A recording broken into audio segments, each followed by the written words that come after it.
Hi guys, तो कैसे हैं आप लोग। चलिए स्टार्ट करते हैं हम लोग हमारी इंडियन पॉलिटी की सीरीज़ को आगे बढ़ाते हैं। और आज जो चैप्टर हम लोग देखने वाले हैं वो होने वाला है चैप्टर नंबर 59। किसका? इंडियन पॉलिटी की जो लेटेस्ट 7th एडिशन है, हमें एम लक्ष्मीकांत सर की देखने को मिलती है एडिशन, उसी का चैप्टर नंबर 54 देखेंगे या 59 देखेंगे फॉर दैट मैटर। इसका मतलब इससे पहले के 1 to 58 चैप्टर्स हैं वो डिटेल में हम लोग देख चुके हैं। अगर इन चैप्टर्स में आपको कोई भी कन्फ्यूज़न है तो आपको इसी चैनल पे कंप्लीट इंडियन पॉलिटी की प्लेलिस्ट वाले सेक्शन में मिल जाएगी प्लेलिस्ट, उसको आप लोग रिफ़र कर सकते हैं। ऑलराइट, चलिए स्टार्ट करते हैं। देखिए चैप्टर नंबर 59 की आज हम बात करेंगे, जिसका टाइटल है national commission for the women. National commission for the women का लोगो आप लोग देख सकते हैं स्क्रीन पर। ठीक है, ये है national commission for the women का लोगो। देखिए जिस सेक्शंस की हम लोग बात कर रहे थे वो सेक्शन था नॉन कॉन्स्टिट्यूशनल बॉडी। उस नॉन कॉन्स्टिट्यूशनल बॉडीज़ के अंदर हमने कुछ नेशनल कमीशंस की बात की थी, और उसी सीरीज़ के अंदर हमारा यही नेशनल कमीशन हमें देखने को मिलता है, जो कि है national commission for the women. इससे पहले वाले चैप्टर्स के अंदर हम लोगों ने बात की थी नेशनल कमीशन या नेशनल ह्यूमन राइट कमीशन वगैरह की, तो उसी की तर्ज पे ये भी कमीशन देखने को मिलता है, बट इसका स्पेसिफिक एक टारगेटेड एरिया है और वो है वुमेन। तो भाई ऐसा कमीशन है जो नेशनल लेवल पे बनाया गया है, किसके लिए? वुमेन एम्पावरमेंट के लिए, वुमेन के सेफगार्ड के लिए, उनको उनके राइट्स प्रोवाइड करने के लिए कमीशन बनाया गया था। इसकी कुछ हिस्टोरिकल बैकग्राउंड की बात करें, किस तरीके से इसको सेटअप किया गया, एस्टैब्लिशमेंट इसका किस तरीके से हुआ, तो देखिए बहुत सारी कमिटीज़ बनाई जाती है, जिसके अंदर से 1974 के अंदर गवर्नमेंट ऑफ इंडिया एक कमिटी बनाती है on the status of the women in India.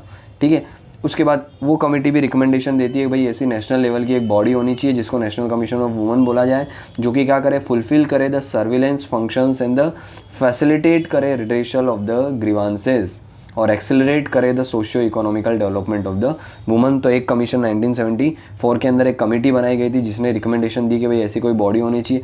Successively हमें देखने को मिला एक और नेशनल पर्सपेक्टिव प्लान बनाया गया फॉर द वुमेन के लिए 1988। इन्होंने भी रिकमेंडेशन दी थी कि भाई आप क्या करो, कुछ ऐसी बॉडी बनाओ जो वुमेन के लेवल पे, नेशनल लेवल पे वुमेन के वेलफेयर के लिए काम कर सके। ठीक है, सिमिलरली फिर हमें देखने को मिलता है कि एट द एंड में 1992 के अंदर एक बॉडी बनाई जाती है, ठीक है, for the protection and the promotion and the safeguarding the interest at the right and the right of woman. 1992 के अंदर ये बॉडी आपकी बनाई जाती है, किस एक्ट के थ्रू? और ये कैसी बॉडी है? तो भाई हमें स्टेचूटरी बॉडीज़ देखने को मिलती है जिसको हम national commission for the women बोलते हैं। पार्लियामेंट ने एक्ट के द्वारा बनाई गई है, और पार्लियामेंट ने वो एक्ट कब पास किया था? तो एक्ट पास किया था 1990 में, पर ये बॉडी कब बनाई गई? 1992 में बनाई गई। याद रखना 1990 में एक्ट पास हो गया था और 2 साल बाद यानी 1992 में ये बॉडी बनाई गई थी, ताकि प्रोटेक्ट किया जा सके, प्रमोट किया जा सके और सेफगार्ड किया जा सके the interest and the right of the women. तो वो एक्ट का नाम था national commission for the women act of 1990, और उसके 2 साल बाद ये बॉडी बनाई गई। ऑलराइट, अब ये बॉडी जो है वो किसके अंडर आती है? तो हमें नेशनल लेवल की एक नोडल मिनिस्ट्री है जिसको बोलते हैं ministry of women and child development. ये मिनिस्ट्री क्या काम करती है? नोडल मिनिस्ट्री की तरह काम करती है, जो टेक केयर करती है इस बॉडी की, जिसको हम लोग क्या बोलते हैं? National commission for the women. Alright, तो ये उसका कुछ हिस्टोरिकल बैकग्राउंड, जो फाइनली 1992 में इस बॉडी को बना दिया जाता है by the act of parliament. Act कब का था? 1990 का एक्ट था, 1990 का एक्ट था। ठीक है, बहुत सारे मैंडेट दिए गए इस कमीशंस को in the almost all aspects of the women. Women के सारे ऑलमोस्ट ऑल एस्पेक्ट क्या है इस बॉडीज़ को दिए गए हैं। कुछ ऑब्जेक्टिव भी रखे गए हैं इस बॉडीज़ के। क्या है ऑब्जेक्टिव? तो ऑब्जेक्टिव हैं कि भाई जितने भी कॉन्स्टिट्यूशनल और लीगल सेफगार्ड दिए गए वुमेन को, उन सभी को रिव्यू करना टाइम टू टाइम। कुछ ऐसे रेमेडियल लेजिस्लेटिव मेजर्स अगर प्रोवाइड करने तो गवर्नमेंट को, या फिर हम बोल सकते हैं लेजिस्लेटिव बॉडी को रिकमेंड करना, ताकि ऐसे लेजिस्लेचर लॉज बनाए जा सकें। फैसिलिटेट करना the redressal of the grievances, जितनी भी प्रॉब्लम्स हैं, उनके ग्रीवांसेस हैं, इश्यूज़ हैं, उसको फैसिलिटेट करना। एडवाइस करना गवर्नमेंट को सारी पॉलिसी मैटर पे जो वुमेन को कहीं ना कहीं अफेक्ट कर रहे हैं। तो ये कुछ हमें ऑब्जेक्टिव देखने को मिलते हैं किसके? नेशनल कमीशन ऑफ वुमेन के, जो कि एक स्टेचूटरी बॉडी है, 1992 में बनाई गई थी under the act of 1990। Alright, कुछ कंपोजिशंस की बात करते हैं अब हम कि भाई इसके मेंबर्स कौन होते हैं, किस तरीके से वर्क करते हैं, कौन उनको अपॉइंट करता है। तो देखिए पहली तो चीज़ क्या है, ये मल्टी मेंबर बॉडी, जैसे नेशनल ह्यूमन राइट कमीशन था मल्टी मेंबर बॉडी, वैसे ही एक मल्टी मेंबर बॉडी देखने को मिलती है। इसके अंदर एक चेयरपर्सन देखने को मिलते हैं, उनको असिस्ट करने के लिए 5 मेंबर देखने को मिलते हैं, और एक मेंबर सेक्रेटरी भी देखने को मिलते हैं। इसीलिए इसको मल्टी मेंबर बॉडी कहा जाता है। चेयरमैन जो है वो कौन होने चाहिए? तो भाई वो ऐसे पर्सन होने चाहिए जो कमिटेड हो to the cause of woman. भाई वुमन के जितने भी कॉजेज़ हैं जितने भी इश्यूज़ हैं उनके लिए वो कमिटमेंट होने चाहिए, ऐसे चेयरपर्सन होने चाहिए। जबकि 5 मेंबर जो है ना, इनके लिए वाइड रेंज ऑफ हमको देखने को मिलता है एलिजिबिलिटी क्राइटेरिया। भाई ऐसे लोग होने चाहिए जिनके पास एबिलिटी हो, उनके पास इंटीग्रिटी हो, एक्सपीरियंस हो लॉस का, लेजिस्लेचर का रिगार्डिंग द वुमेन, जो कि ट्रेड यूनियनिज्म से भी बिलोंग कर सकते हैं, मैनेजमेंट ऑफ द इंडस्ट्री या फिर कोई ऐसे ऑर्गेनाइजेशन से भी बिलोंग कर सकते हैं। ठीक है, वो ऐसे होने चाहिए जो वुमेन की हेल्थ, उनकी एजुकेशन, उनके economical and the social welfare के लिए टेक केयर करना जानते हो, उसमें उनको एक्सपीरियंस हो। तो इनमें से जो कुछ मेंबर्स होते हैं उनको ये 5 मेंबर्स के तौर पे अपॉइंट किया जाता है। अब ये 5 मेंबर्स में से याद रखना है एटलीस्ट 1 मेंबर जो है वो एससी का होना चाहिए, 1 मेंबर जो है वो एसटी का होना चाहिए। तो ये भी कंपल्सन देखने को मिलती है। 3 अदर मेंबर जो हैं वो इन क्राइटेरिया को फुलफ़िल होने चाहिए। इसका मतलब ये नहीं है कि ये 2 मेंबर इन क्राइटेरिया को फुलफ़िल नहीं करेंगे, ये 2 मेंबर भी होने चाहिए एससी के और ये क्राइटेरिया को फुलफ़िल करने चाहिए। ठीक है, तो ये कुछ मेंबर है। जब हम बात करते हैं मेंबर सेक्रेटरी की, तो भाई मेंबर सेक्रेटरी किस तरीके से होने चाहिए, तो देखिए मेंबर सेक्रेटरी जो होने चाहिए वो क्या होने चाहिए, एक तो एक्सपर्ट होने चाहिए in the field of management, organizational structure और द सोशियोलॉजिकल मूवमेंट। इसके अलावा ऐसे ऑफिसर होने चाहिए जो कि मेंबर्स हों सिविल सर्विसेज के यूनियन लेवल पे, या फिर वो ऑल इंडियन सर्विसेज जो कि 3 सर्विसेज हैं उसको होल्ड करते हों यूनियन लेवल पे। तो इस तरीके के ऑफिसर होने चाहिए जिनको हम मेंबर सेक्रेटरी बनाएंगे इस बॉडी के।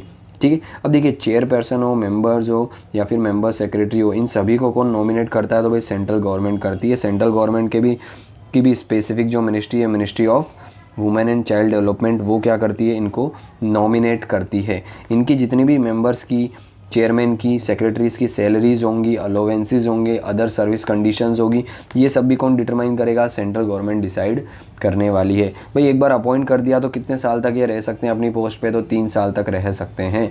तो इसका मतलब है 3 साल तक रहना ही पड़ेगा, नहीं ऐसा नहीं है। इन 3 साल से पहले भी वो चाहें तो अपना रेजिग्नेशन दे सकते हैं, किसको, सेंट्रल गवर्नमेंट को। ऑलराइट, इसके अलावा क्या इनको रिमूव भी किया जा सकता है, यस इनको रिमूव भी किया जा सकता है। कौन करेगा, तो अगेन सेंट्रल गवर्नमेंट ही इनको रिमूव करेगी। क्या क्या क्राइटेरिया होगा जिसके बेस पे इनको रिमूव किया जा सकता है, तो कुछ क्राइटेरियाज होंगे। फॉर एग्जांपल ये इंसॉल्वेंट डिक्लेयर कर दिए गए बैंकों के द्वारा, भाई पैसा जो है वो रिटर्न नहीं किया लोन ले लेके।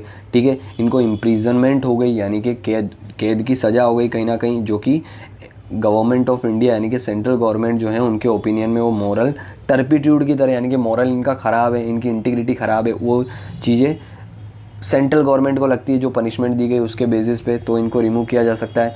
If a individual is declare of unsound mind का अगर किसी को डिक्लेयर कर दिया गया तो भी उन्हें क्या माना जाता है कि भाई रिमूव किया जा सकता है। ठीक है, किसी ने कहीं ना कहीं इंडिविजुअल ऐसा है जिसने रिफ्यूज़ कर दिया टू एक्ट और become the incapable of acting, तो उसे भी रिमूव किया जा सकता है। ठीक है, कोई भाई एब्सेंट रह गया, कंसिक्यूटिव 3 कमीशन की मीटिंग हुई, 1 2 3 तीनों मीटिंग में कंटिन्यूसली कोई एब्सेंट रह गया मेंबर या चेयरमैन, तो उसको भी रिमूव किया जा सकता है। ठीक है, और अगर कोई भी मेंबर या चेयरमैन है अपनी पोजीशन का मिसयूज़ कर रहा है, एब्यूज़ कर रहा है, ओवर यूज़ कर रहा है, तो भी इस केस में उसको क्या किया जाता है, पब्लिक इंटरेस्ट का हवाला दे करके उसको रिमूव किया जा सकता है। तो ये कुछ क्राइटेरिया होते हैं जिसके बेस पे सेंट्रल गवर्नमेंट क्या कर सकती है, मेंबर्स को, चेयरमैन को, सेक्रेटरीज को रिमूव कर सकती है। ऑलराइट, तो ये था ओवरऑल कंपोजिशन। अब बात करते हैं कुछ फंक्शंस की कि भाई ये जो बॉडीज़ हैं उसके फंक्शंस क्या है। तो देखिए इन बॉडी को जनरली 14 ऐसे फंक्शंस दिए गए हैं जो इस बॉडी को परफॉर्म करने हैं। इन फंक्शंस में क्या है 14, सबसे पहला फंक्शन आता है इन्वेस्टिगेट करना और एग्जामिन करना जितने भी मैटर्स हैं related to the safeguards for the women. ठीक है, प्रेजेंट करना सेंट्रल गवर्नमेंट को एक एनुअल रिपोर्ट, या फिर उसको जब ठीक लगता है तब रिपोर्ट प्रेजेंट करना सेंट्रल गवर्नमेंट को, रिकमेंडेशन देना ताकि इम्प्लीमेंट किया जा सके इफ़ेक्टिवली जो भी सेफगार्ड इन्हें प्रोवाइड किए गए हैं यूनियन और स्टेट लेवल पर। इसके अलावा रिव्यू करना the existing provision of the constitution, और भी लॉज हैं जो कहीं ना कहीं अफेक्ट कर रहे हैं, ठीक है, या प्रॉपरली उनको प्रोवाइड नहीं किए गए वुमेन को, तो उसको रिव्यू करने की भी इनका रोल देखने को मिलता है, फंक्शन देखने को मिलता है। ठीक है, टेकअप करना यानी कि अपने हाथ में ले लेना cases for the violation of the provision of the constitution and the other law related to the woman with the appropriate authorities, तो खुद भी केसेस को ये लोग डील कर सकते हैं, टेकअप कर सकते हैं। ठीक है, लुक इनटू करना द कंप्लेंट्स, और या तो वो कंप्लेंट्स आए उसके थ्रू भी एक्शन ले सकते हैं, या सुओ मोटो यानी अपने हिसाब से भी उनको लगता है न्यूज़पेपर में सुन लिया भाई, कहीं देख लिया, ठीक है, कोई TV media news social media में देख लिया, तो सुओ मोटो भी ये लोग एक्ट कर सकते हैं। किस बेसिस पे कि भाई लेट से कोई वुमन है उसको डिप्राइव किया जा रहा है उनके राइट्स को, ठीक है, कोई ऐसे लॉज हैं जो उनके सेफगार्ड्स के लिए हैं, इक्वालिटी के लिए, उसका इम्प्लीमेंटेशन नहीं हो रहा है, कंप्लाइंस नहीं हो रही ऑफ द पॉलिसी डिसीजन और the instruction aimed at the mitigating hardship and the ensuring the welfare and the providing relief, भाई ये सारे रिलीफ प्रोवाइड करने वाले प्रोविज़न हैं वो प्रॉपर इंप्लीमेंट नहीं हो रहे, कंप्लाइंस उनकी नहीं हो रही है, तो भी ये मैटर्स जो हैं वो क्या किया जा सकता है, सुओ मोटो या फिर कंप्लेन के through national commission for the women के द्वारा अपने हाथ में लिया जा सकता है। इसके अलावा कॉल करना फॉर द स्पेशल स्टडी और the investigation into the specific problem और the situation arising out of the discrimination और the atrocity against the woman, तो वुमन के खिलाफ डिस्क्रिमिनेशन हो रहा है या एट्रोसिटीज़ हो रही है तो उसके खिलाफ भी स्पेशल स्टडी और इन्वेस्टिगेशंस जो हैं वो की जा सकती है इसके द्वारा। अंडरटेक करते हैं promotional and the educational research so as to suggest the way of ensuring the due representation of the woman in all the sphere, ठीक है, ये चीज़ें इंश्योर करना भी इनका काम देखने को मिलता है। भाई सारे स्फीयर में ओवरऑल डेवलपमेंट देखने को मिले वुमन का, ठीक है, वो कहीं पीछे ना छूट जाएं due to the lack of the access to the housing, basic services, inadequate support system, technologies, इन सभी चीज़ों में वो पीछे ना छूट जाएं, उनको मेन के इक्वल लाना, प्रमोट करना, एजुकेशन प्रोवाइड करना, ये सब भी इसी का मैंडेट देखने को मिलता है। पार्टिसिपेट करना और एडवाइस देना on a planning process for the socio economical development of the woman, evaluate करना the progress of the development of the woman, ठीक है, जेलों के अंदर इंस्पेक्ट भी किया जा सकता है इनके द्वारा कि भाई इंस्टीट्यूशन वे में ये जेलों में विजिट कर सकते हैं, वहाँ पे जो वुमेंस हैं कस्टडी के अंदर क्या उनकी कंडीशन सही है, उनके कुछ ह्यूमन राइट्स का या फंडामेंटल राइट का वायलेशन तो नहीं हो रहा है, ठीक है। फंड कर सकते हैं litigation involving the issue affecting a large body of the women, तो उनको फंड भी किया जा सकता है इनके द्वारा। पीरियोडिकल रिपोर्ट भी इनको प्रेजेंट करनी होती है इस मैटर्स की, पूरे वुमेंस की जितने भी टाइम टू टाइम है, किसको, गवर्नमेंट ऑफ इंडिया को, ठीक है। और भी इसके अलावा अगर सेंट्रल गवर्नमेंट ने इनको कोई मैटर दिया तो उस मैटर को भी टेक केयर करना इन्हीं का काम होता है, ठीक है। ये अपनी एनुअल रिपोर्ट जो है वो किसको देते हैं, सेंट्रल गवर्नमेंट को देते हैं। सेंट्रल गवर्नमेंट उसको पार्लियामेंट के दोनों हाउस यानी कि लोकसभा राज्यसभा में रखती है, along with the memorandum of action taken report, पूरे साल में क्या किया और जो जो रिकमेंडेशन कमीशन ने दी गवर्नमेंट को, गवर्नमेंट ने उस पर क्या किया, क्या एक्शन लिया, क्या नहीं लिया, नहीं लिया तो क्यों नहीं लिया, उसके रीज़न की जो मेमोरेंडम ऑफ एक्सप्लेनेशन रिपोर्ट है along with the annual report, वो क्या है, पार्लियामेंट जो के अंदर रखी जाती है सेंट्रल गवर्नमेंट के द्वारा। कई बार कुछ कमीशंस की कुछ ऐसी रिपोर्ट्स होती है या कमीशन के कुछ ऐसे केसेस होते हैं जिसके अंदर स्टेट गवर्नमेंट का इन्वॉल्वमेंट भी होता है, तो कमीशन क्या है, स्टेट गवर्नमेंट को भी वो रिपोर्ट प्रोवाइड करता है और स्टेट गवर्नमेंट अपने स्टेट लेजिस्लेटिव असेंबली और काउंसिल है तो काउंसिल के अंदर भी वो रिपोर्ट रखती है along with again memorandum of explanation of action taken report. भाई जो भी रिकमेंडेशन कमीशन ने दी थी उसके ऊपर क्या एक्शन टेकन किया गया, एक्शन लिया गया, उसे बोलते हैं memorandum of action taken report, तो उसके साथ भी स्टेट के अंदर ये रिपोर्ट रखी जाती है। तो ये कुछ फंक्शंस देखने को मिलते हैं हमें, around 14 functions of the national commission for the women. इनकी पावर क्या देखने को मिलती है, भाई किस तरीके से ये लोग एक्ट करते हैं पावर वे में। देखिए कमीशन जो है ना अपॉइंट कर सकता है द कमेटी जो क्या करेगी, डील करेगी कोई ऐसे स्पेशल इश्यूज़ हो गए, ठीक है, टाइम टू टाइम वुमेन से रिलेटेड जो इशू है उसके लिए कमेटी क्या है, फॉर्म की जा सकती है कमीशन के द्वारा। ये कमीशन ये भी इनको पावर दी गई है कि वो कोऑप्ट कर सकते हैं as a members of any search committee of the person outside the commission, किसी और मेंबर को भी कमेटी का मेंबर उनके द्वारा बनाया जा सकता है, वो कमीशन के आउटसाइड होगा तो उसको भी बनाया जा सकता है, ठीक है। और ये जो नया मेंबर है जिसको आउटसाइडर लिया है, स्पेसिफिक कमेटी का मेंबर बनाया है, तो वो सारी प्रोसीडिंग के अंदर पार्टिसिपेट कर सकता है, राइट टू स्पीच भी है बट राइट टू वोट नहीं है उसके पास, क्योंकि वो परमानेंट मेंबर नहीं है, उसको कोऑप्ट किया गया, बाहर से लाया गया है, तो वो काम के लिए ही है, तो वो डिबेट डिस्कशन में पार्टिसिपेट कर सकता है। जैसे क्या था, अटर्नी जनरल और एडवोकेट जनरल था, गवर्नमेंट के लॉयर्स, वो भी क्या कर सकते, प्रोसीडिंग कमेटी का मेंबर बन सकते थे, डिबेट डिस्कशन कर सकते थे, बट राइट टू वोट नहीं था। वैसा ही कुछ यहाँ पे भी हमको देखने को मिलता है कॉन्सेप्ट, ठीक है।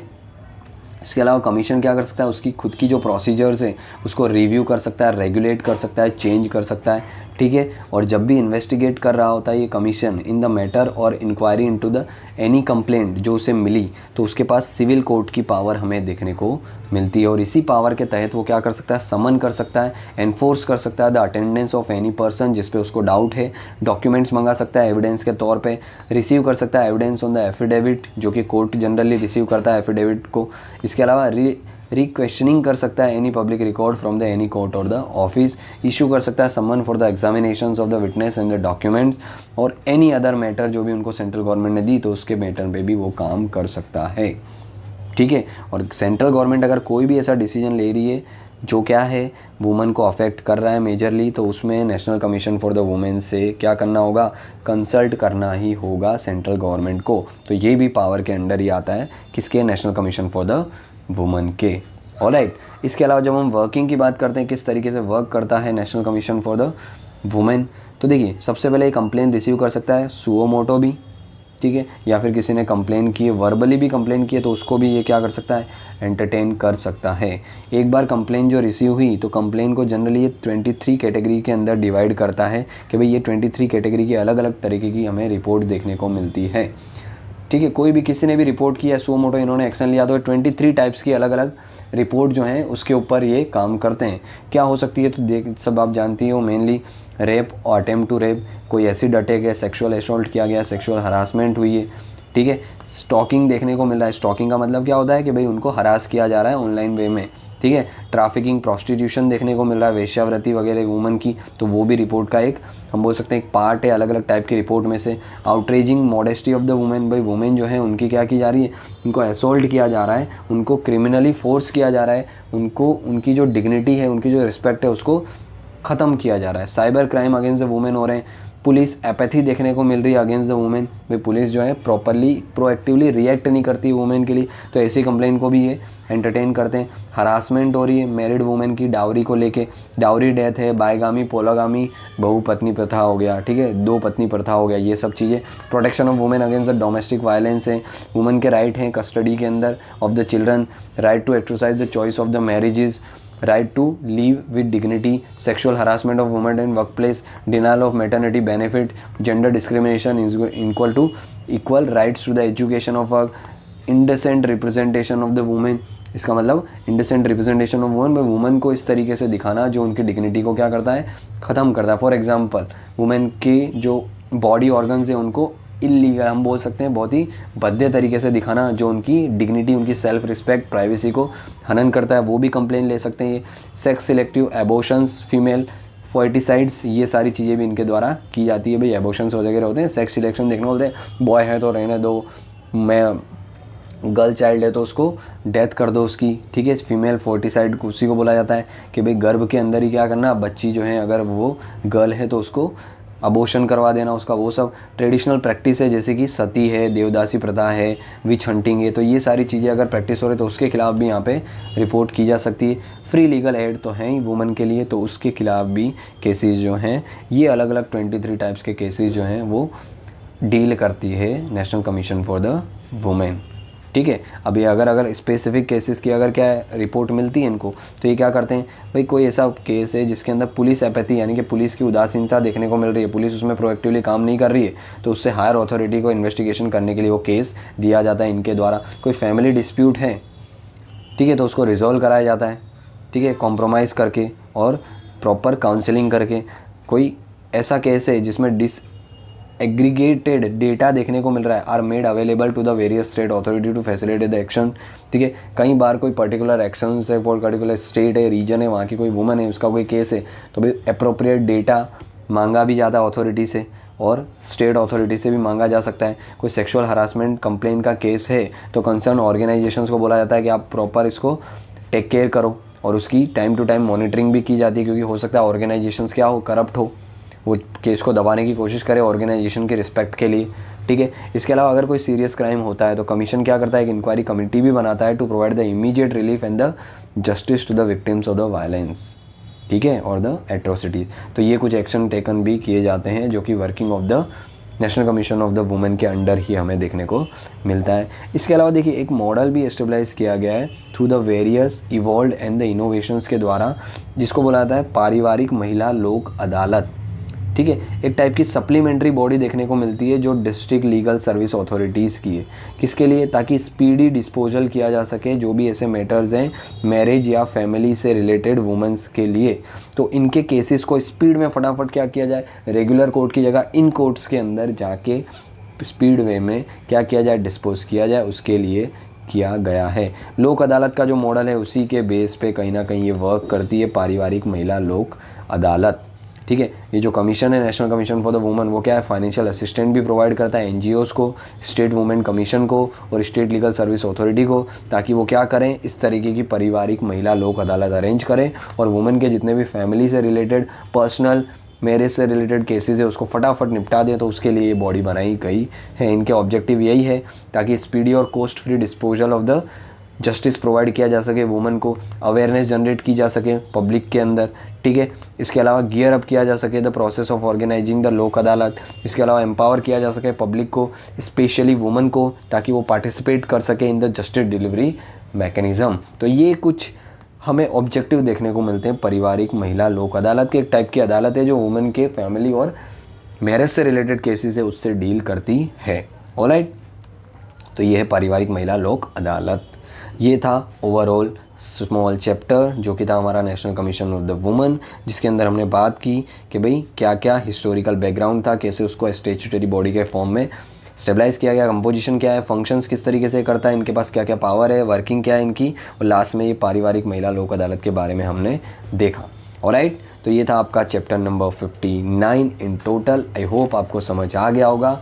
अगर समझ आ गया है और अच्छा लगा है तो प्लीज़ लाइक करिए इस वीडियो को और शेयर कर दीजिए वीडियो को अपने मित्रों के साथ जो क्या कर रहे हैं, अपनी अब बोल सकते हैं हम लोग प्रिपरेशन कर रहे हैं सिविल सर्विसेज की।